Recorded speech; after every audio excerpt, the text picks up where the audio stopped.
지난 시간에 이어서 믿음과 하나님의 마음 두 번째 나누는 시간인데요.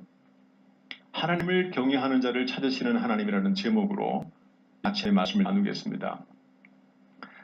오늘은 그 어떤 말씀보다도 더 의미를 가지고 있는 것이 예수 그리스도께서 이 땅에 오셨을 때에 어떤 계보를 타고 이 땅에 오셨는지가 상당히 중요한 메시지가 될 것입니다. 왜냐하면 우리가 예수님께서 이 땅에 오시는 과정에서 이스라엘의 계보를 통하여서 예수님이 탄생하셨다는 그 이스라엘의 역사 자체는 우리한테 큰 의미는 없어요. 어떤 사람들의 이름이 거기에 등장하는지도 큰 의미는 없습니다. 가장 중요한 것은 하나님께서 구속사역을 이루어내실 때에 어떤 정신을 가지고 있는 사람들을 통하여 어떤 정신을 통하여 예수님이 이 땅에 오셨는지 그것을 성경은 우리에게 보여주고 싶어 하시는 것입니다. 유대인들이 하나님께 계명을 받았고 율법을 받았고 하나님의 선택된 백성이었지만은 그러나 마지막까지 알지 못했던 그것, 성경의 지식은 누구보다 해박했고 율법을 일일이 다 암송하고 있던 그들이 결국에 발견하지 못한 바로 그것 때문에 그들을 향한 구속의 사역이 이방인에게로 옮겨지는 그 과정 속에서 그런 많은 험난한 과정들을 경험하게 되었습니다. 많은 험난한 과정을 거치면서 그들이 많은 눈물과 아픔과 고통 속에 살면서 다시 하나님께서 회복시켜 주었지만은 바로 그것을 깨닫지 못해 다시 그 험한 상황 속으로 들어가는, 지금은 결국에는 예수 그리스도를 부인하는 그러한 자들이 되어서 구원의 사역 속에, 구원의 역사 속에서 끈이 끊어진 그런 불행한 민족이 된 것은 바로 오늘 이 시간에 우리가 함께 나눌 바로 그것입니다. 다시 말해서 우리가 성경 창세기부터 요한계시록까지를 쭉 읽으면서 우리가 절대로 놓치면 안 되는 바로 그것. 우리가 믿음의 사람이라 할지라도 우리의 믿음 속에 그것이 들어있지 않으면 하나님께 인정받을 수 없는 바로 그것. 바로 그 정신을 타고 예수님은 이 땅에 오셨다는 그 사실을 오늘 우리는 말씀을 통해서 정확하게 같이 입증할 것입니다. 우리 말라기 3장 16절의 말씀 같이 한번 한 목소리로 봉독하겠습니다.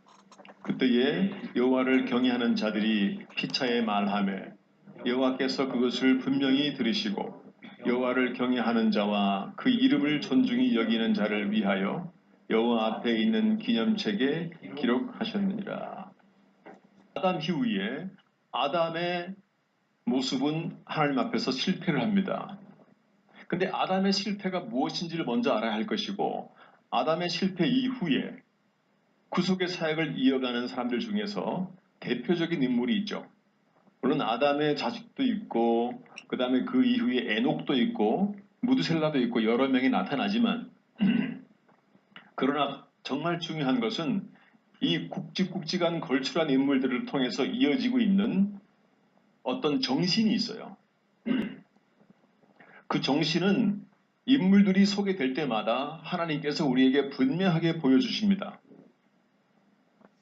그것을 우리가 발견하지 못하면은 이 메시아의 계보는 우리에게 아무런 의미가 없다는 사실이 굉장히 중요한 메시지입니다. 여러분, 아담이 에덴 동산에 사는 동안에 아담과 하와가 처음에는 하나님께 영광 돌리는 그러한 모습으로 살다가 뱀을 통하여서 사탄을 통하여서 꼬임에 빠지고 타락하게 된 이후에 그들이 에덴 동산에서 쫓겨나지요. 이 스토리를 모르는 사람은 아무도 없습니다. 그런데 아담의 실패가 어디에 있는지 우리가 정확하게 짚고 넘어가야 돼요. 아담은 선악과를 따먹었어요. 금지된 열매임에도 불구하고 하나님과의 약속을 지키지 못하고 선악과를 따먹었습니다. 그러면 그 선악과의 의미가 어디에 있는가? 왜 하나님은 에덴 동산에 선악과를 넣었는가? 이 선악과는요, 구약에 이어지면서 율법과 계명의 상징적인 것으로 서로 연결이 돼요. 또 에덴 동산의 생명나무는 그것을 먹으면 영원히 살 수 있는 생명을 주는 나무, 예수 그리스도로 연결이 됩니다.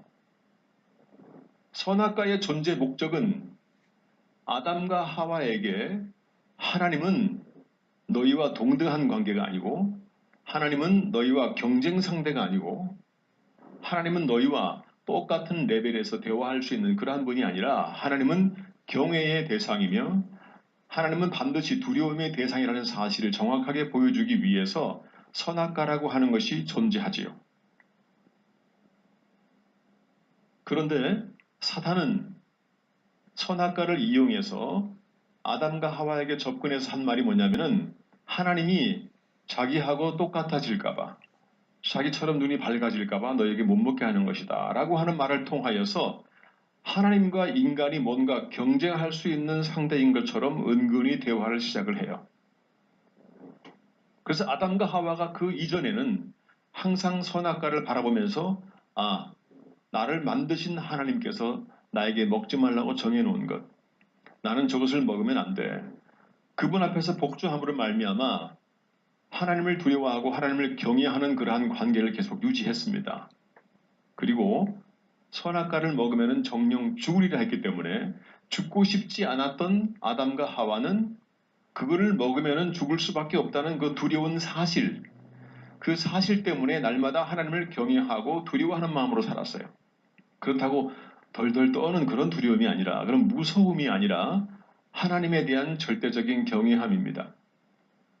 조금 있으면은 그 무서움과 두려움의 차이가 이제 그 히브리 말로 구분이 될 텐데, 그건 조금 있다가 제가 나누고요. 아담과 하와에게 선악과가 있었던 것은 하나님과 인간 사이는 두려움과 경외의 선이 있다는 사실을 정확하게 하기 위한 하나님의 목적이었습니다. 아담과 하와가 에덴 동산을 나온 이후에 하나님께서 율법과 계명을 주지요. 지난 시간에 하나님께서 율법과 계명을 이스라엘 백성에게 주셨던 목적이 분명히 나왔었습니다. 그것은 뭐였죠? 내가 호렙산에서 내 하나님 여호와 앞에 섰던 날에 여호와께서 내게 이르시기를, 자 이제 모세가 백성들에게 율법을 받은 목적, 그 이유를 설명하는 부분이죠. 나에게 백성을 모으라. 내가 그들에게 내 말을 들려주어 그들이 세상에 사는 날 동안에 나를 경외함을 배우게 하기 위해서 이스라엘 백성들이 하나님이 경외의 대상이라는 사실을 정확하게 알게 하기 위해서 하나님이 율법을 주셨다 그랬어요. 이스라엘 백성에게 하나님이 계명을 주었던 목적은 이 한 가지밖에 없습니다. 선악과를 주신 목적도 그거고, 그 뒤에 이어서 하나님이 계명을 주신 목적도 바로 그거예요. 하나님은 너희들이 경쟁할 수 있는 대상이 아니야. 함부로 말할 수 있는 분이 아니야. 보통 우리들은요, 하나님을 두려워하는 마음이 없기 때문에 하나님에 대해서 사람들과 논쟁을 할 때에 너무 쉽게 말해요.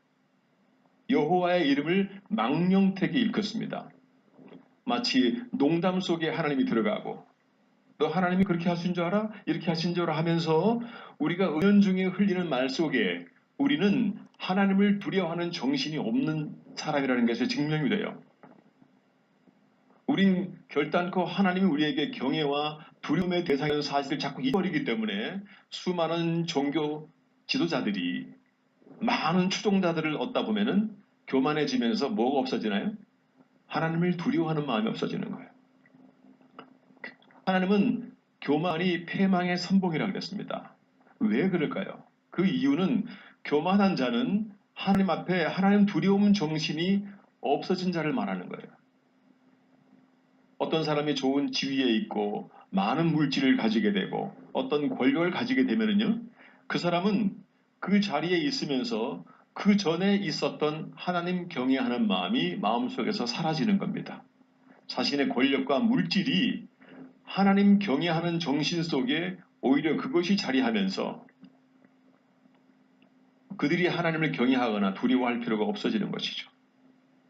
처음에 어떤 사람이 신실하게 하나님의 사람으로 잘 살다가 그 사람이 많은 부를 축적하게 되고 권력을 얻게 되고 파워를 가지게 되는, 이상하게도 교만하게 되면서 그 마음속에 있던 하나님을 두려워하는 마음은 싹 없어지고, 그가 하나님을 두렵다면 결코 할 수 없는 일들을 계속하게 되는 겁니다.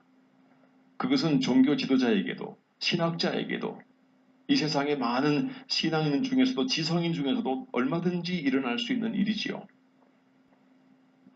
이렇게 아담과 하와는 에덴 동산에서 하나님과의 경외하는 관계를 실패합니다. 그 이후에 이제 하나님께서 많은 사람들을 선택을 하셔요. 노아를 선택하시고 아브라함을 선택하시고 이상을 선택하시고, 그런데 이 사람들의 이름이 중요한 것이 아니라 하나님께서 이들을 선택할 때에 하셨던 그 말씀들이 굉장히 중요합니다. 반드시 하나님께서는 이들을 선택할 때에 그 선택한 이유를 선택하는 장면 속에서 반드시 남겨놓으셔요. 왜? 후대에 우리가 그것을 보게 하시기 위한 목적이 그 속에 있는 것입니다. 여러분, 성경은 우리에게 지식을 주는 책이 아니에요. 이스라엘 민족들의 역사를 주는 역사책도 아닙니다. 그리고 계명을 하나하나 외워서 그걸 지키라고 하는 윤리책도 아니에요. 도덕책도 아니고 오직 하나, 예수 그리스도가 이 땅에 태어나는 과정 속에서 또 그리스도께서 이 땅에서 구속사역을 완성히 성취하시는 과정까지 어떤 정신을 가진 자들을 통하여 하나님은 그 일을 이루어내실 것인지를 정확히 보여주는 책입니다. 족장 시대를 거쳐서 왕과 선지자의 시대를 통하여서 말라기 시대를 끝으로 해서 이제 요셉과 마리아를 통해서 예수님이 태어나는 모든 과정을 통하여 선택된 그 많은 사람들이 어떤 목적 때문에, 그들이 가지고 있는 어떤 정신 때문에 하나님이 그들을 선택했는지를 성경은 정확하게 보여줍니다. 여러분, 시대마다 하나님에 의해서 선택된 사람들을 통해서 대대로 관통하고 있는 하나님 두려움 정신을 인식하지 못하면 우린 이 신앙의 계보, 그 축복의 대열에 참여하지 못한다. 여러분, 이 시간에 우리가 하나님의 말씀을 듣는 목적이 어디에 있는가 하면은요, 성경 공부하는 것이 아니에요. 어떤 인물을 탐구하는 것이 아닙니다. 우리가 모름지기 어떻게 살아야 다윗처럼, 솔로몬처럼 훌륭한 사람이 될까? 인물 탐구하는 것도 아닙니다. 이스라엘 역사를 공부하는 것도 아니고 지금을 살아가는 내가 그 영광의 대열에 참여하기 위해서 어떻게 해야만 우리가 그 영광의 대열에 참여할 수 있냐, 그거를 고민하기 위해서 만난 거예요. 여러분, 예수 그리스도의 신앙의 그 믿음의 계보가 나와 관계가 없다면 우리가 그 말씀이 나에게 어떤 좋은 도움이 될까요? 우린 그 믿음의 계보에 내가 들어가야 돼요. 제가 나를 통하여서 그리스도를 영접하는 사람들이 많이 태어나고, 나를 통하여서 하나님의 사역이 계속 이어지고, 믿음의 계보가 예수님의 탄생을 통하여 끝나는 것이 아니고 계속 이어지면서 바울과 베드로와 바나바와 많은 사람들을 통해서 계보가 이어집니다. 그 계보는 이어지고 이어져서 어디까지 오는가요? 나에게까지 와야 돼요. 나에게까지. 그것을 이루기 위해서 우리는 오늘 말씀을 같이 보는 것입니다. 다른 목적 없어요. 먼저 하나님 앞에 선택된 노아라고 하는 인물을 보면은요, 노아가 선택되는 과정에서 하나님께서 노아의 어떤 모습 때문에, 어떤 정신 때문에 노아를 선택했는지 성경은 우리에게 분명하게 보여줍니다. 우리 같이 한번 히브리서 11장 7절의 말씀 보겠습니다. 믿음으로 노아는 아직 보이지 않는 일에 경고하심을 받아 경외함으로 방주를 준비하여 그 집을 구원하였으니 이로 말미암아 세상을 정죄하고 믿음을 따르는 의의 상속자가 되었느니라. 여기 보시면요, 믿음으로 노아는 아직 보이지 않는 일에 경고하심을 받아 경외함으로 방주를 준비하여 그 집을 구원하였으니 이로 말미암아 세상을 정죄하고 믿음을 따르는 의의 상속자가 되었느니라. 여러분, 노아가 하나님의 음성을 통하여서 아직 실현되지 않은, 보통 사람이 들었을 때는 결코 믿을 수 없는 어떤 심판에 대한 이야기를 듣고 노아는 두려워했습니다. 그 경고를 듣고 노아는 두려워했어요. 하나님의 말씀에 경외함을 보였어요. 그러면서 방주를 준비합니다. 이로 말미암아 세상을 정죄하고 믿음을 따르는 의의 상속자가 되었다 그랬어요. 우리가 조금 더 쉬운 현대인의 성경으로 7절의 말씀을 다시 한번 보겠습니다. 시작. 믿음으로 노아는 아직 보이지 않는 일들에 대하여 하나님의 경고를 받고 그분을 두려워하는 마음으로 지체 없이 배를 만들어 홍수 때의 가족을 구원해 냈습니다. 그래서 그는 세상에 죄가 있음을 선언하였고 믿음에 의한 의의 상속자가 되었습니다. 여기 보시면은 하나님께서 노아의 경외하는 그 정신, 보이지 않는 일, 보통 사람들이 들어서는 결코 믿지 않는, 우리가 믿을까 말까 해도요, 그 경고의 말씀에 대해서 두려움 정신을 가질 정도로 믿기는 쉽지 않습니다. 우린 지금 이 마지막 때에 살면서 하나님의 심판이 임박했다는 말을 들어도 우리 속에 두려움이 있습니까? 우리 신앙의 문제가 어디에 있을까요? 우리는 두려움이 없어요. 신앙의 깊이는요, 그 두려움의 정도와 비례할 수 있습니다. 하나님은 하나님을 두려워하고 하나님의 경고에 대해서 경외심을 가지는 자가 하나님의 마음에 합한 자인 것을 말씀을 통하여서 우리에게 말하고 있어요. 하나님께서 어떤 중요한 심판에 대한 경고를 해도 그 경고를 듣고 방주를 지을 만큼의 두려움이 없는 그런 사람들이라면은, 모든 사람이 그렇다면은 하나님의 경고는 의미가 없잖아요.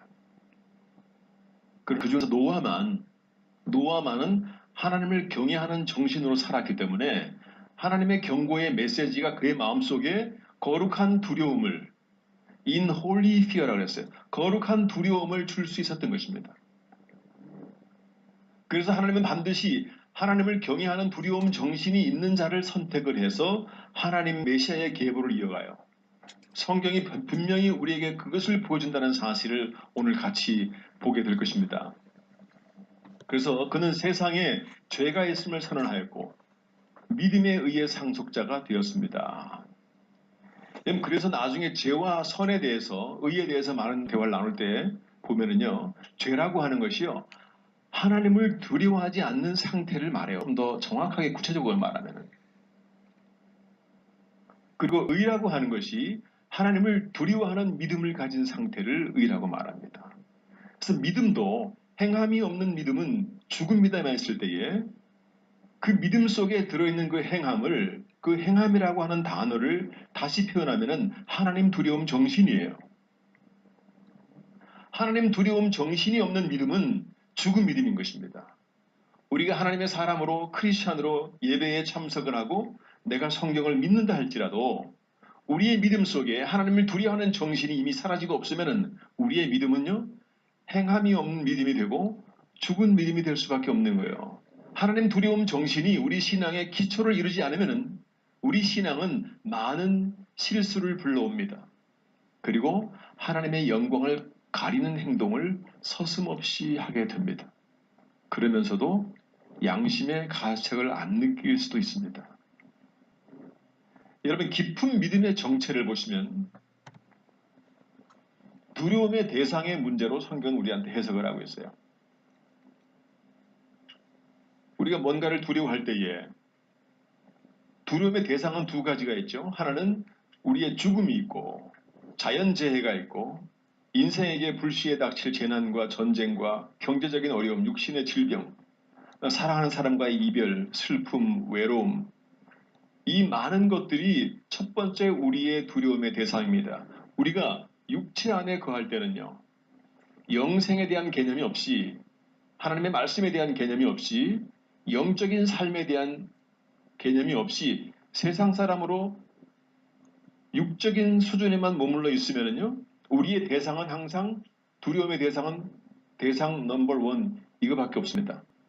우리가 믿음의 사람이 되는 그 순간에 우리의 첫 번째 두려움의 대상이 뭐냐면은 하나님의 공의, 하나님의 분노, 하나님의 심판, 하나님의 징계, 마지막 때의 심판.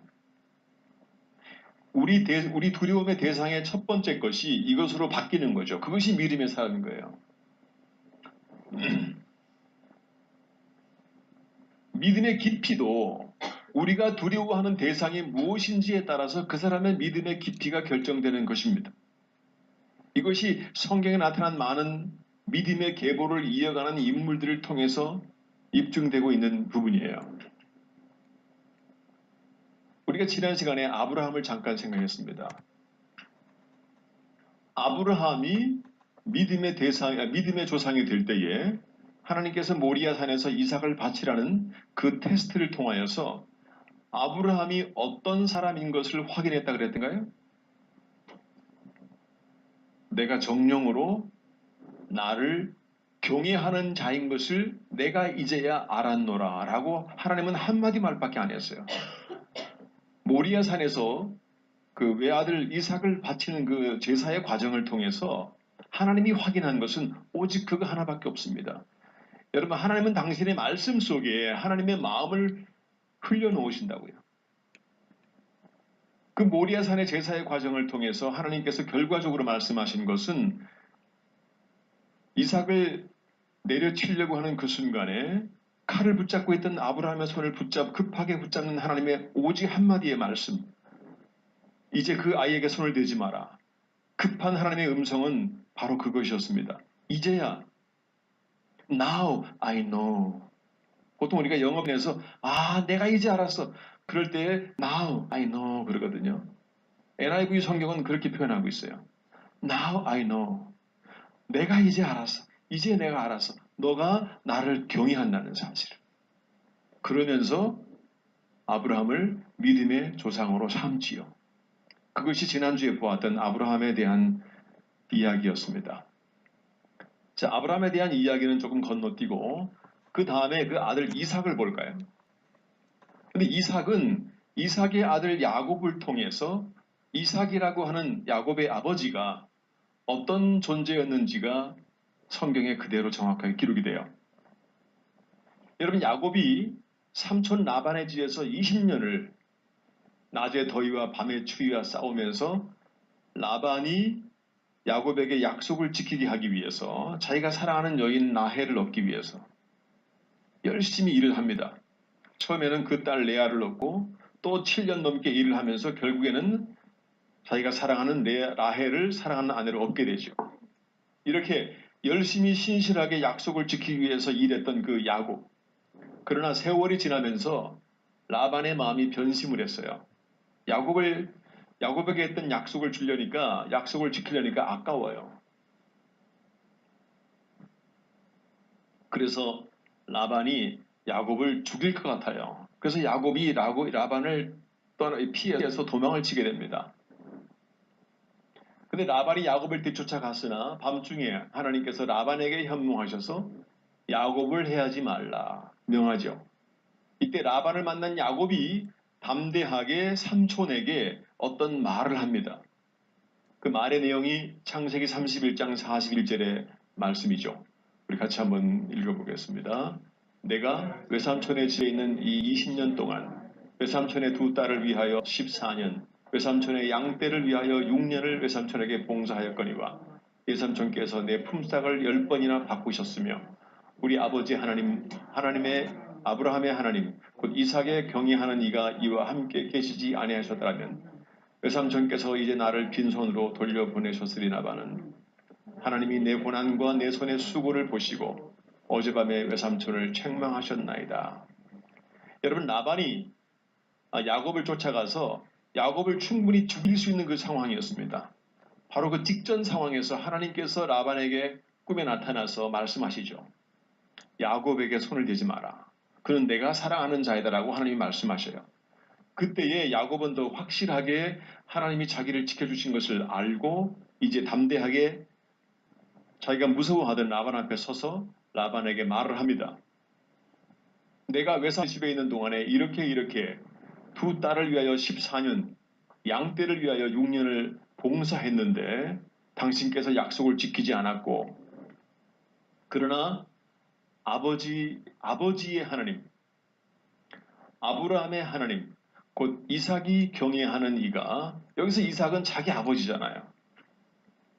이삭이 야곱을 키울 때에 자기의 어떤 모습을 야곱에게 계속 보여주었냐면 하나님을 경외하는 나의 아버지. 야곱의 머릿속에 아버지에 대한 기억은 하나밖에 없었어요. 하나님을 경외하던 나의 아버지 이삭. 그리고 하나님을 경외하던 나의 할아버지 아브라함. 그들이 하나님의 경외하는 하나님 두려움 정신이 자식 대대로 이어지고 있는 모습을 야곱의 말을 통해서 우리가 보게 되는 것입니다. 그 하나님을 경외하는 정신 때문에 하나님의 마음에 합하였고 하나님은 그를 현몽하여서 라반에게 말씀하시고 야곱을 다치지 않게끔 지켜주신 것이죠. 창세기 28장 12절에서 12절 꿈을 보시면은 여호와 하나님께서 그와의 언약을 굳게 하시는 말씀이 나와요. 그런데 야곱이 어떤 꿈을 꾸어도요, 하나님을 두려워하는 마음으로 그 꿈이 하나님과 관계될 때에는 함부로 해석하지 않습니다. 함부로 경솔하게 말하지 않고 항상 마음속에 그 꿈을 간직을 해요. 그 꿈을 가볍게 치부하지 않고 두려운 마음으로 하나님의 임재를 인정하면서 그분 앞에 예배를 드리죠. 17절 이하를 보시면은 야곱의 마음이 그대로 표현되고 있어요. 같이 한번 보겠습니다.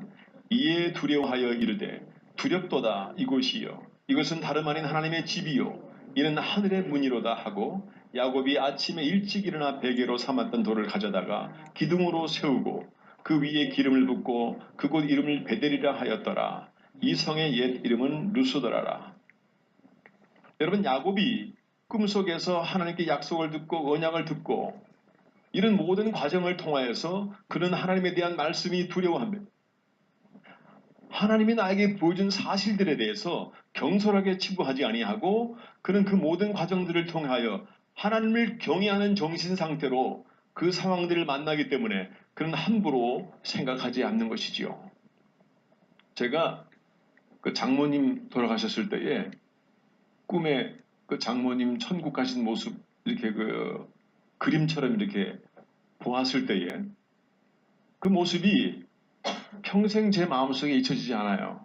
그래서 그 모습을 이러이러했다고 제가 말씀을 드렸고 그 모습이 우리에게 위로가 되고 어느 순간에 하나님께 우리에게 꿈을 통해서나 아니면 말씀을 통해서나 우리가 하나님의 사람으로 살아있다는 이 자체를 가지고 너무 불안해하거나 두려워하지 않게끔 위로의 하나님으로 나와 함께하는 하나님을 만나게 됩니다. 믿음의 계보를 따라서 하나님의 선택을 받았던 수많은 인물들은요, 다 이렇게 하나님을 두려워하는 정신 속에 살았기 때문에 그 정신 하나를 보고 하나님의 선택을 받은 겁니다. 여러분, 마태복음 10장 28절을 보시면은 몸은 죽여도 영혼은 능히 죽이지 못하는 자들을 두려워하지 말고 오직 몸과 영혼을 능히 지옥에 멸하시는 이를 두려워하라. 여러분, 마태복음 2장 28절에는 두려워하지 말고 라는 말과 두려워하라는 말이 동시에 기록이 되어 있죠. 여러분이 시편과 자면과 구약의 성경과 신약을 쭉 연결해 보시면요, 하나님께서 너희는 두려워하지 마라, 두려워하지 마라, 이렇게 두려워하지 말라는 말씀을 거듭 계속 하셔요. 그러면서 선지자들을 통해서 너희는 하나님을 두려워하라, 하나님의 계명을 두려워하고 하나님의 심판의 날을 두려워하고 하나님이 우리와 함께 하심을 경외하는 마음으로 바라보고 이렇게 하나님을 두려워하라, 두려워하라는 말도 계속 하셔요. 우리 한국말로는요, 두려워하라는 말이나 두려워하지 말라는 말이나 그냥 두려움이라고 하는 명사가 두려워해라 라고 하는 동사로 또 두려워하지 말으라고 하는 부정동사로 이렇게 사용이 똑같이 되지만 그러나 원래 성경이 기록되는 데 사용되었던 언어인 히브리어로 보면요, 두 단어가 다르게 기록이 됩니다.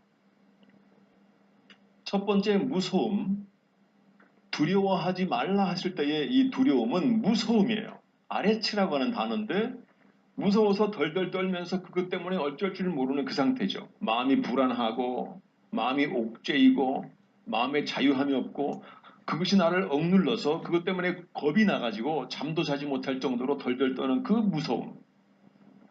그 무서움이 아레츠예요. 그 무서움을 버리라는 것이 바로 두려워하지 말라는 뜻입니다. 그러나 몸과 영혼을 능히 지옥에 멸하시는 이를 두려워하라 할 때 이 두려워하라. 하나님을 두려워하라 할 때의 두려움은 야레라고 하는 단어인데 그것은 덜덜 떠는 것이 아니에요. 그분을 경외함으로 그분이 나를 감싸고 그분이 나의 구원의 산성으로 내 반성과 내 방패가 되어서 나를 지켜주고 있다는 그 사실 가운데에 나의 힘이 되시는 그분을 바라보면서 그분을 경외하고 그분을 두려워하라는 말입니다. 그분 안에서 자유하라는 뜻이에요. 너희의 두려움의 대상인 창조주 하나님이 너희를 지켜주기 때문에 너희는 그분 안에서 자유하나 그러나 여전히 너희 마음속에는 그분을 두려워하는 마음을 잊지 말라는 것입니다. 이 두 가지의 두려움이 성경에 계속 교체를 해요. 그래서 이 두려움, 아레츠라고 하는 두려움이 가득 차 있는 상태는 아까도 말씀드렸지만 믿음의 대상이 그러한 것들이 믿음의 대상일 때에 우리의 믿음은 이미 약해져 있는 것이죠. 내가 죽으면 어떻게 할까? 내가 오늘 교통사고 나면 어떻게 할까 하는 그런 어떤 두려움. 또 이러이러한 과정을 통해서 이번에 태풍을 통하여서 우리 집이 이렇게 떠내려가면 어떻게 할까 하는 그런 두려움. 자연재해와 죽음과 경제적인 어려움과 사회적인 여러 가지 문제들. 이러한 것들 때문에 나이가 두려워서 어쩔 줄 몰라 하는 그 모습. 그 모습이 있을 때에는 이미 우리의 믿음은 약해져 있는 상태이기 때문에 우리의 두려움의 대상이 바로 그러한 것들이 된 것이고 그때 우리의 두려움은 아레츠의 두려움인 것입니다. 우리의 두려움의 대상이 우리의 왕으로 숭상하고 숭배하고 우리가 그분의 큰 능력과 그분이 하신 일들에 대해서 감탄할 때 나타나는 그 경외심, 우리가 자연과 눈에 보이는 놀라운 현상에 압도되어서 놀라워하며 하나님이 만드신 자연에서 감탄하면서 경외하는 그 마음, 그것이 바로 야레라고 하는 두려움이에요. 우리는 이 두려움 속에, 이 경외함 속에 살아야지 아레츠라고 하는 것에 눌려서 우리가 어쩔 줄 몰라 하는 그런 무서워하는 그 두려움은 우리가 하나님을 통하여 극복하는 것이죠. 자, 그 다음에 욥이라는 인물 볼까요? 여러분, 원래 욥은 믿음의 계보에 나타나는 사람이 아니에요. 혈통적인 예수 그리스도가 나타나는 가운데에서 믿음의 계보에 있는 사람은 아니고 어느 날 사탄이 욥이라고 하는 인물과 관계해서 하나님과 함께 뭔가 좀 이렇게 시비가 붙었죠. 그때 하나님께서 욥이라고 하는 인물을 내세워서 그는 동방의 의인으로 내 마음에 합한 자로 욥은 어느 순간에도 나에게 등을 돌릴 자가 아니다.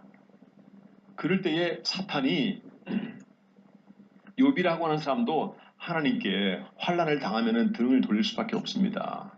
지금 먹고 살만하고 편안하니까 그렇지 그에게 여러 가지 험난한 상황들이 직면되게 되면은 욥도 하나님께 등을 돌릴 것입니다 하면서 하나님과 사단이 욥이라고 하는 인물을 놓고 이러한 논쟁을 벌이는 장면이 욥기서에 기록이 되죠. 근데 하나님께서 욥이라고 하는 사람이 너무 자신이 있었어요. 하나님이 욥의 삶을 봤을 때에 욥이라고 하는 사람이 하나님 마음에 쏙 들었고 이런 경우에 욥을 내세워도 욥이 그 어떤 경우에도 흔들리지 않는 하나님의 사람으로서 그가 하나님의 영광을 가리지 아니하고 그 테스트의 과정에서 하나님께서 승리한다는 것 사실을 분명히 확신하셨기 때문에 욥이라고 하는 인물을 자신 있게 내세운 것이죠.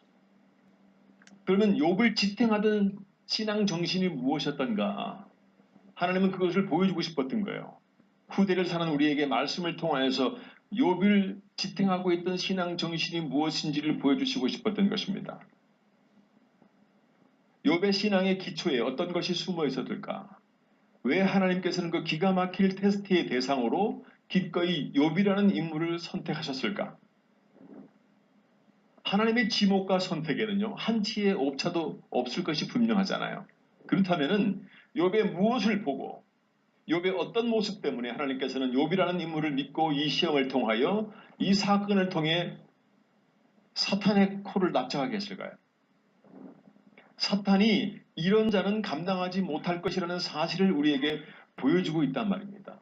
그렇다면 욥이라고 하는 사람이 어떤 사람이죠? 욥기 1장 1절은 이렇게 시작이 됩니다. 같이 보겠습니다. 우스 땅에 욥이라 불리는 사람이 있었는데 그 사람은 온전하고 정직하여 하나님을 경외하며 악에서 떠난 자더라. 여러분 여기서 악에서 떠난 자더라라고 하는 말을 히브리어로 보면요. 악이 주는 유익에 전혀 관심이 없는 상태라는 뜻입니다.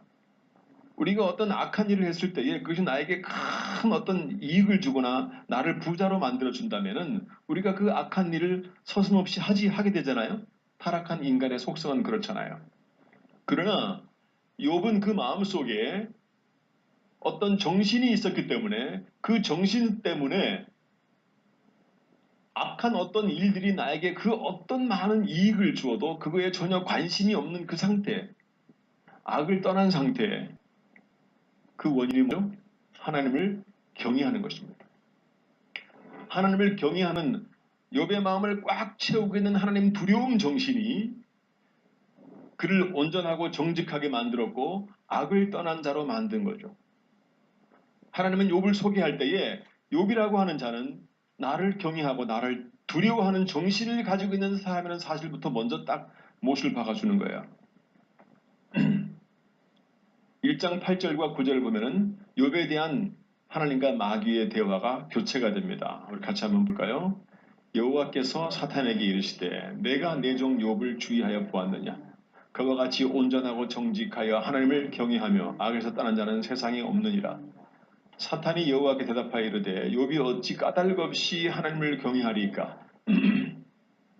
이 까닭 없이라고 하는 말이 희남이라는 단어인데요.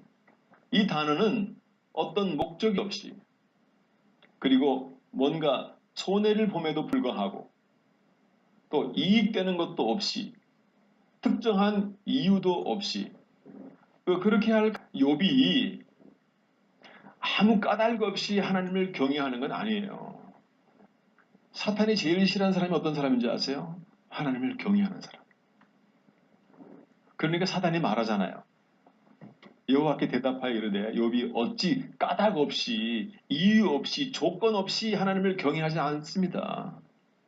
지금 욥이 굉장히 부자 아닙니까? 많은 종을 거느리고 욥이 나중에 잃어버린 재산 같은 게 쭉 나열되는 걸 보면요. 욥이 굉장히 거부해요. 이렇게 욥이 식구들도 많고 아들들도 많고 자손들도 많고 아들과 딸들이 잘 되고 또 재산도 많고 이렇게 넉넉하고 모든 것들이 평안하니까 하나님이 나에게 그런 걸 주셨구나. 내가 하나님께 감사하고 하나님을 경외해야지. 이렇게 생각하고 있는 것이지 그런 것들이 다 없어지게 되면은 동시에 욥의 마음에 있는 하나님의 경외 정신도 사라질 것입니다. 그렇게 말하죠. 하나님 두려움 정신에 대한 대화가 이어지고 있다는 사실을 우리는 말씀을 통해서 분명히 봐야 돼요.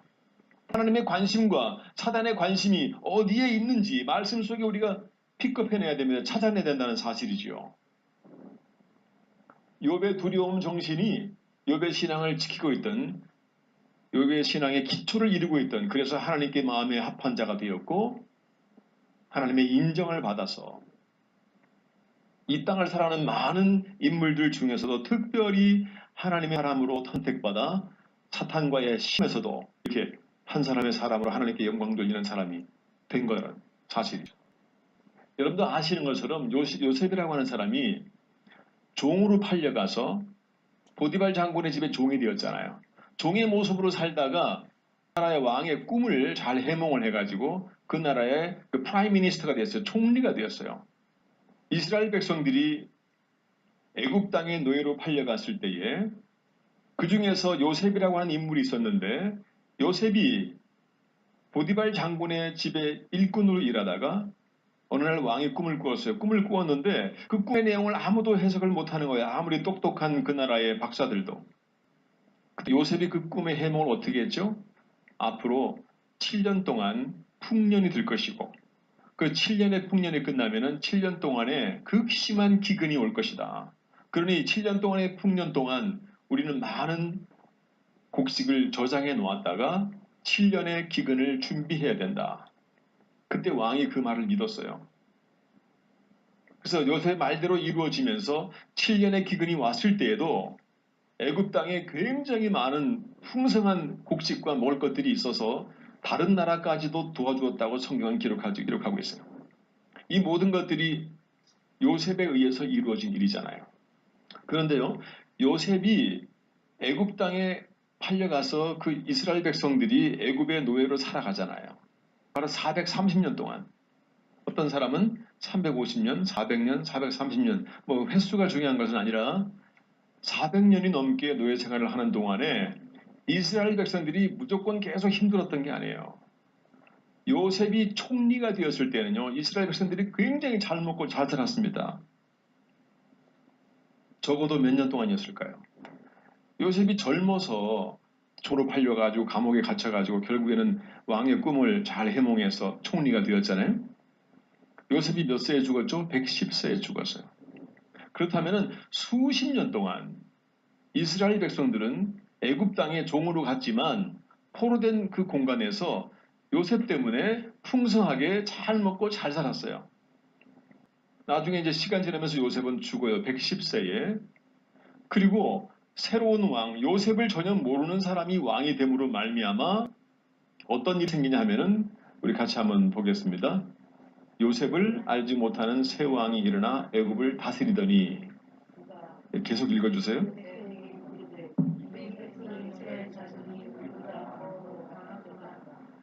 우리가 그들에게 대하여 지시롭게 하자.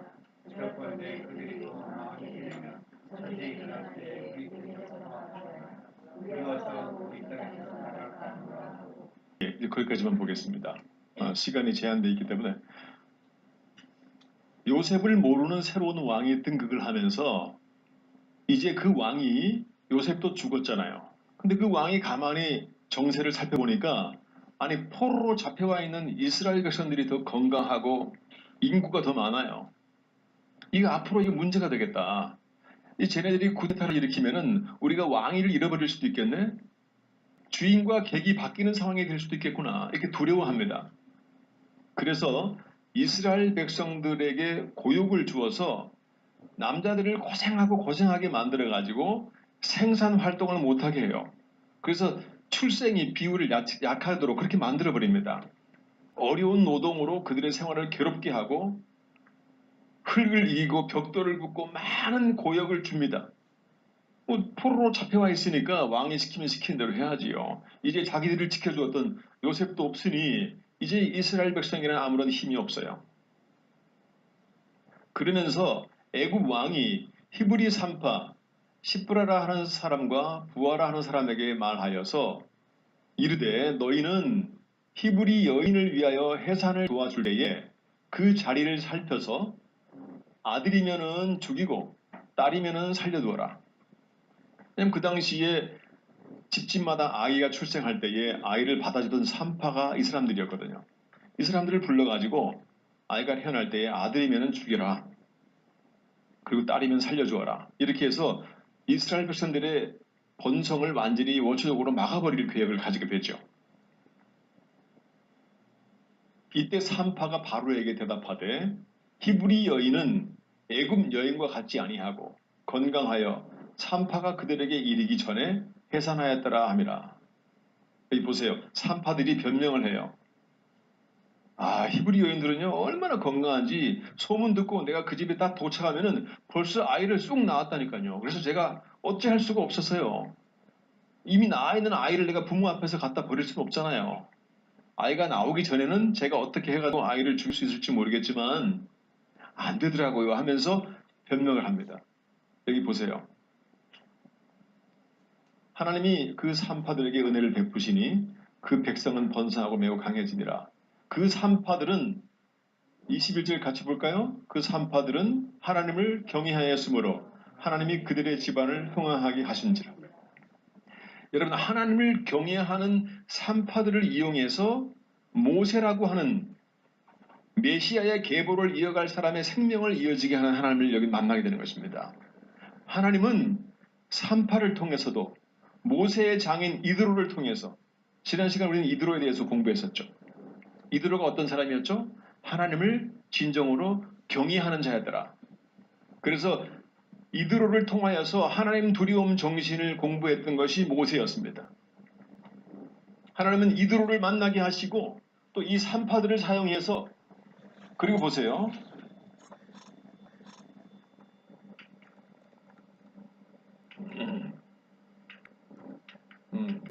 여기에 나오네. 히브리서 11장 23절 같이 한번 볼까요?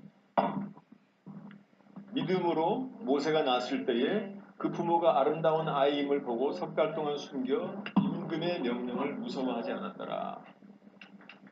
모세의 부모가 어떤 사람이냐면요. 임금이 죽이라고 하는 거, 이 모든 것들을 무서워하지 않는 사람이에요. 보통 사람들은 무서워하지 않습니까? 그러나 하나님을 경외하는 모세의 부모는 애굽 바로 왕의 명령이나 그 말발굽과 그 칼날 앞에서 그 군인들 앞에서 절대로 그들을 두려워하거나 무서워하지 않았어요. 그들의 두려움의 대상은 오직 하나님이었습니다. 그것이 모세의 부모였고 그 당시에 하나님이 사용했던 산파들도 하나님을 경외하는 자들이었고 모세가 만나서 하나님의 정신을 공부하게 했던 이 모세의 장인 이드로도 하나님을 경외하는 자라고 성경에 그대로 소개를 해요. 특별히 다른 말로 소개하지 않습니다. 이렇게 하나님은 메시아가 태어나는 과정에서 사람들을 선택할 때에 반드시 하나님을 경외하는 정신, 하나님 두려움 정신으로 가득한 자를 하나님은 선택하시지 다른 사람을 선택하는 게 없습니다. 여기 보시면 이제 제가 말씀을 마무리하면서 또 나머지 이어지는 말씀 제가 다음 시간에 또 중요한 내용들을 하고 오늘은 요셉이라는 인물 제가 마리아 한 사람은 더 언급해야 되고 요셉이라는 인물을 이제 통해서 이제 결론으로 가겠습니다. 요셉이 형들에게 버림받았잖아요. 형들이 애굽의 상인에게 자기 동생 요셉을 팔았잖아요. 왜냐하면 배다른 형이 동생이라고 해서 요셉은 라헬을 통해서 자기 친동생 베냐민을 가지게 되지요. 레아와 라헬이라는 두 어머니가 있었는데 레아를 통해서 다른 아들이 쭉 태어나고 그러나 라헬을 통해서 요셉과 베냐민이 태어납니다. 다른 많은 형들이 요셉을 시기했어요. 시기하고 질투해가지고 그 시기하고 질투가 얼마나 무서운가요? 자기 동생을 애굽 상인들에게 팔아서 죽게 만들지요. 그러나 결국 하나님은 그를 지켰기 때문에 죽지 아니했고 나중에 총리까지 되는데 시간이 지나서 기근이 왔을 때에 요셉의 형들이 요셉을 찾아옵니다. 왜 요셉이 이스라엘 백성이니까 먹을 걸 달라고 가면은 좀 주지 않겠나 싶어가지고 가게 되죠. 요셉이 보고 형들인 줄 알지만 모르는 체하고 엉뚱한 소리로 그들에게 말하여 이르되 너희가 어디서 왔느냐? 그들이 이르되 공물을 사려고 가나안에서 왔습니다. 요셉은 그의 형들을 알아보았으나 그들은 요셉을 알아보지 못하였더라. 쭉 우리 13절부터 같이 보겠습니다. 시작. 그들이 이르되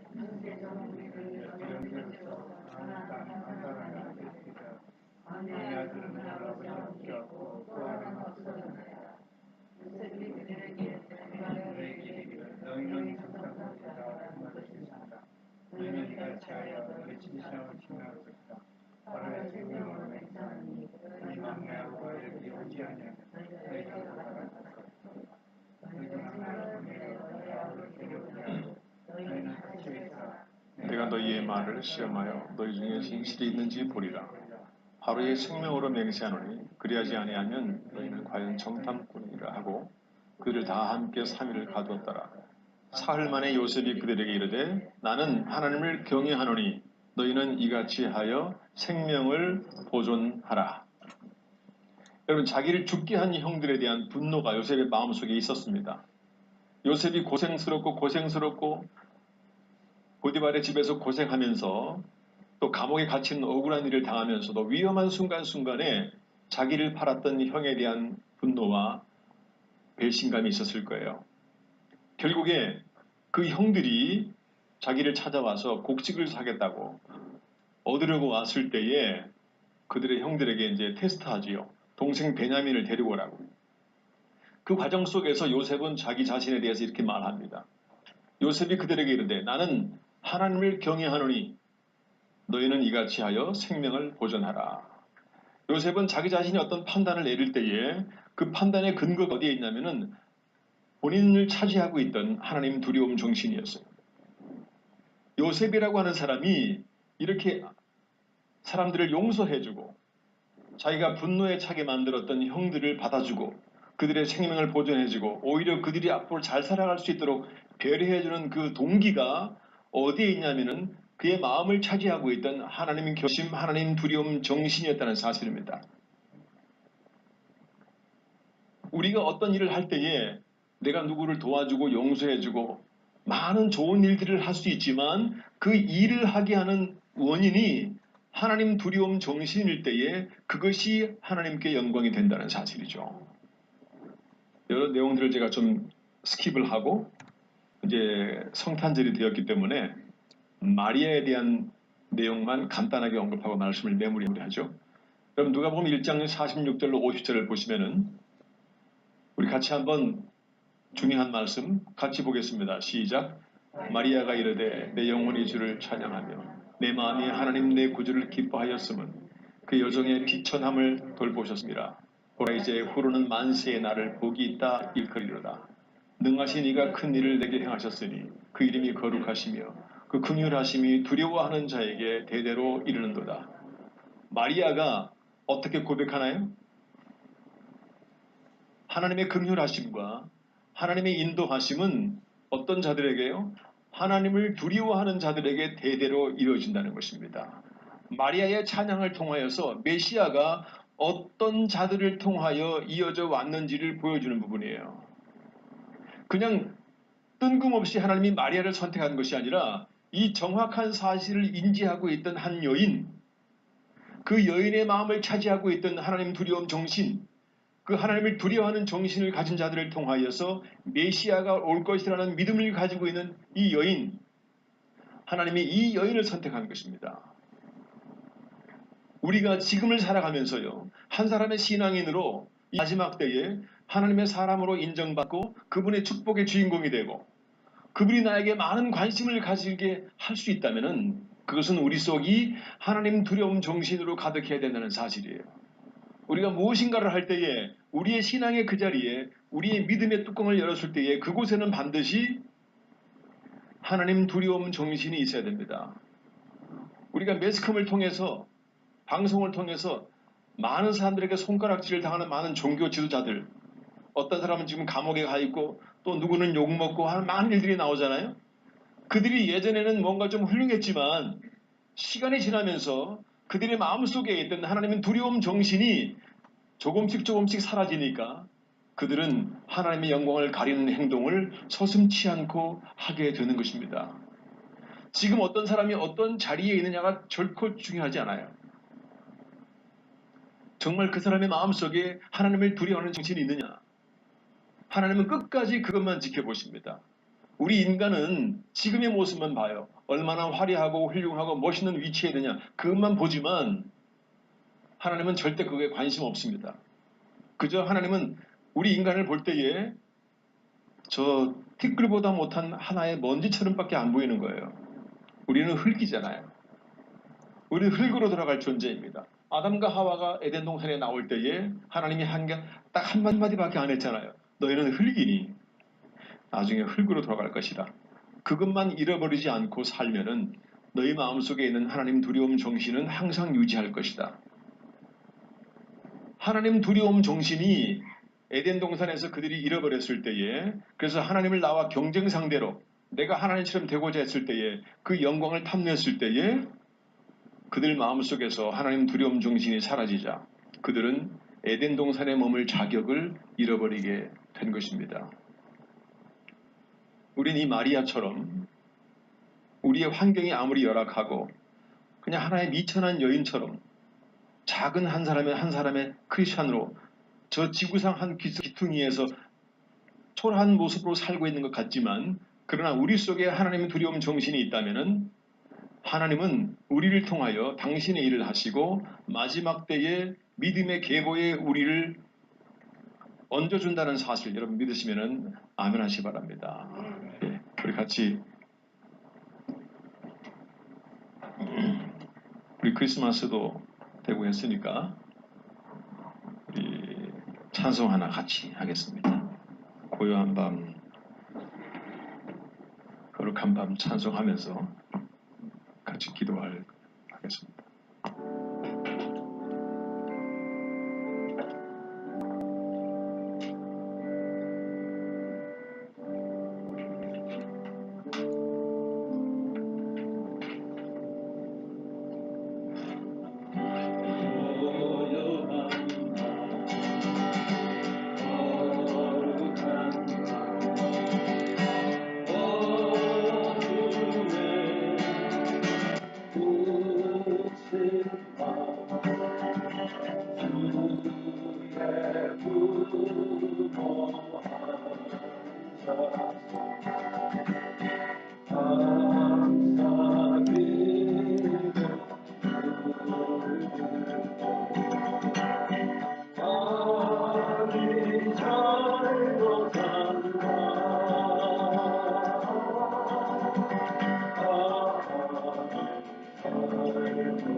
사랑의 하나님 감사합니다. 우리가 한 걸음 한 걸음 세상을 향하여 걸어 나아갈 때에 우리의 다리에는 힘이 없고 우리의 몸은 많이 지쳐 있지만 우리의 몸은 점점 늙어가서 쇠해가지만 그러나 우리 하나님 우리의 등 뒤에서 우리를 지키시며 우리가 걸어갈 수 있도록 인도하여 주시니 하나님 감사합니다. 우리의 삶의 매 순간을 지키시며 우리가 오직 경외할 대상이신 아버지 하나님, 우리가 세상을 향하여 그 어떤 어려움과 풍랑도 우리가 두려워하지 아니하고 우리의 구원의 반석이시며 우리의 능력이시고 우리의 힘이 되시는 여호와 하나님만을 마음속에 경외하며 우리가 세상에서 승리할 수 있도록 인도하실 우리 아버지 하나님, 그 하나님께서 우리에게 새로운 한 주간을 새로운 기회로 새로운 삶의 현장으로 우리한테 주실 터인데 아버지 하나님, 우리 주님과 함께 그곳을 향하여 걸어가겠습니다. 아버지, 우리와 함께 하여 주시옵시고 우리 자녀들과 우리 삶의 모든 과정 속에서 동행하여 주셔서 우리 모든 가정의 식구들이 우리의 삶의 자리에서 가정에서 하나님 승리할 수 있도록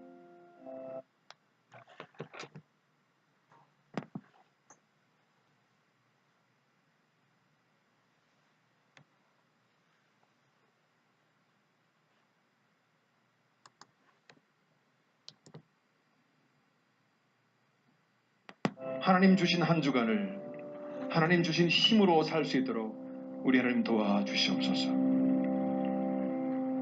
지금은 우리 주 예수 그리스도의 은혜와 아버지 하나님의 극진하신 사랑하심과